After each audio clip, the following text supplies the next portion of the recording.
बोलो सनातन धर्म की वीर बजरंगबली भगवान जी की पूज्य श्री बागेश्वर धाम सरकार जी हमारे बीच में 25 मार्च से 29 मार्च के बीच में जागृति बिहार एक्सटेंशन में पधार रहे हैं। हम उनका बहुत बहुत हार्दिक अभिनंदन स्वागत इस मेरठ की क्रांतिकारी धरती पर करते हैं। इस भव्य आयोजन में महाराज जी के द्वारा बागेश्वर धाम सरकार के द्वारा भव्य हनुमत कथा और भव्य दरबार का आयोजन किया जा रहा है।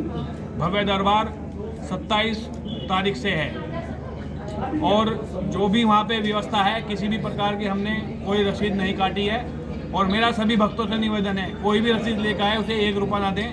ये आयोजन सनातन कथा समिति के द्वारा हो रहा है जिसमें हमारे मुख्य अध्यक्ष समिति के संजय त्रिपाठी जी, कितने लोगों के आने की संभावना है इसमें? महामंत्री जी राजेश खन्ना जी, मीडिया प्रभारी ऋषि त्यागी जी और कथा सचिव गणेश अग्रवाल जी और संयोजक के रूप में हमारे बीच में राजेश सिंगल जी, अरुण अग्रवाल जी, सुमित सिंगल जी, श्री संजीव मित्तल जी और सभी सहयोजक गण जिसमें सुमित सिंगल जी, अर्चित अग्रवाल जी, राजीव गोयल जी और विपिन सिंगल जी हैं और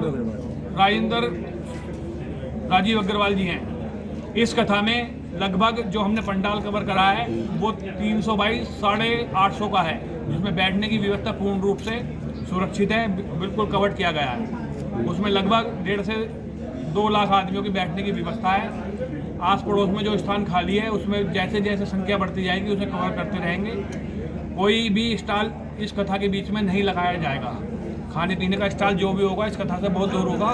संख्या को देखते हुए जो भी निर्णय लिए गए हैं उसमें सभी ने ये निर्णय लिया गया है कि स्टॉल जो भी खाने पीने का हो कथा से स्थल से बहुत दूर हो। पार्किंग की व्यवस्था अलग रहेगी।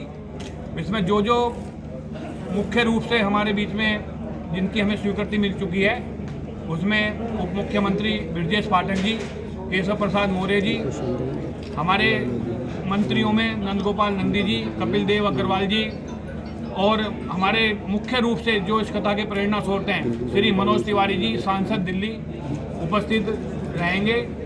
और जो जो जिन को हमने आमंत्रण दिया है उसमें अपने प्रदेश के मुख्यमंत्री माननीय सनातन धर्म को बढ़ावा देने वाले माननीय योगी आदित्यनाथ जी और उत्तराखंड के धामी जी को भी हमने आमंत्रित किया है। उनकी अभी स्वीकृति नहीं आई है लेकिन उन्होंने हम आश्वस्त किया है कि हम आएंगे जरूर। और जो भी बाकी सूचना आपको मतलब जो भी आपको और कुछ पूछना है आपको कथा के दौरान सुरक्षा की क्या व्यवस्था रहेगी? हमारे पूरे पंडाल में हमने जो पूरे पंडाल में 20 से लेकर 25 LED लगवाई हैं और सभी LEDओं का एक कंट्रोल रूम बनवाया गया है जिससे हमें ये पता लगता रहे कि क्या व्यवस्था चल रही है। उसी में करीब 300 CCTV कैमरे उन LEDओं से अलग हैं। जो उनके तरफ से बागेश्वर धाम सरकार की तरफ से व्यवस्था है उसमें उनके 100 पर्सनल बॉडीगार्ड से अलग बाउंसर बॉडीगार्ड अलग हैं। उनके जो 100 बाउंसर अलग हैं जो विभिन्न क्षेत्रों में उनके द्वारा जो उनसे कनेक्टेड रहते हैं वे तैनात रहते हैं। उसके हर पहलू को हमने कल SSP साहब आए थे मौका पर तो हमने पहलू को बारीकी से समझ लिया है और जो भी उचित व्यवस्था अच्छी से अच्छी व्यवस्था हम अपने कथा सुनने वाले भक्तों को सनातन धर्मियों को दे पाएंगे उसका हम अच्छे से अच्छा प्रयास करेंगे। मैं बार बार ये दोहराना चाह रहा हूँ कोई किसी भी प्रकार की रसीद कोई लेकर आए तो उससे ना कटवाएं। जिले के बाहर से जो श्रद्धालु हैं उनकी क्या रुकने की क्या व्यवस्था है?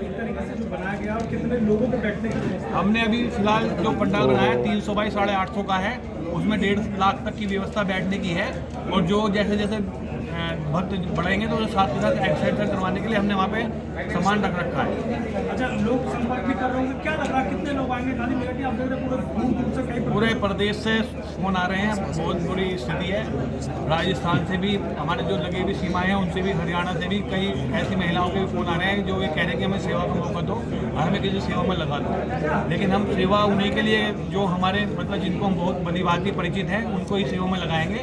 जो उनसे वो भी जिसकी जो बागेश्वर धाम सरकार के जो आयोजक मंडल हैं वो हमसे वो परमिशन देंगे, हम उन्हें ही वो करेंगे। अच्छा, सुरक्षा को लेकर कैसे इंतजाम रहेंगे? इतनी भीड़ आई, कैसे कंट्रोल आप लोग करेंगे? सुरक्षा को लेकर जो हमने पर्सनल अपने ब्लॉग बनाए हैं, मतलब हमने जैसे पिछली कथा जो हमारी हुई थी प्रदीप मिश्रा जी वाली उसमें थोड़ी सी ब्लॉक ज़्यादा बड़े बन गए थे। अब क्या रही, हमने ब्लॉक 1-1 हज़ार गज के बनाए हैं और उसी की हिसाब से उसे एग्जिट, निकास और आने वाला अलग अलग स्थान बनाए हैं कि जिससे किसी को ज़्यादा लंबा ना चलना पड़े, थोड़ा सा घुसे थोड़ा सा एकदम बाहर। इस तरह से हमने व्यवस्था की करने की सोचे। बीच में गैलरी दी है, हर ब्लॉक के बाद एक छोटी गैलरी दी है कि जो किसी को मतलब कोई लघु संस्था के लिए उठता है तो पूरा उसे पार ना करना पड़े, वो आराम से किसी को बिना किसी उसके निकल जाए। कितने एग्जिट कितने एंट्री है? ये करीब करीब पूरे पंडाल में 30 से ज़्यादा एग्जिट पॉइंट बनेंगे। अभी आपने बताया कि निधन छात्र के साथ किसी का आइडेंटिटी निजी आ रहे हैं। क्या आईडी क्या आप कार्ड लोगों ने भी यहाँ कोई हायर एजेंसी की है या उससे नहीं, हमने कोई हायर एजेंसी की है। उन्होंने हमें मना कर दिया है कि जो हमारे 100 बाउंसर हैं जो उनके साथ प्रशासन वो चलते हैं, प्रशासन की उनके 60 जनों की टीम अलग है जो उनके साथ सुरक्षा कर्मी रहती है। उसके अलावा 100 जनों के बाउंसर की जो टीम है उन्हीं की रहती है। वो ये कह रहे हैं कि हम पर्याप्त है, तुम हमारे बीच में मतलब दखलंदाजी ना करें। कैसा विश्वास नहीं, विश्वास उगाते हुए वो टीम क्या जी? स्वास्थ्य विभाग के लिए हमने अपने 3 एम्बुलेंस अपनी कर रखी हैं और एक लेडीज डॉक्टरों की टीम, एक जेंट्स डॉक्टरों की टीम अलग लगाई है।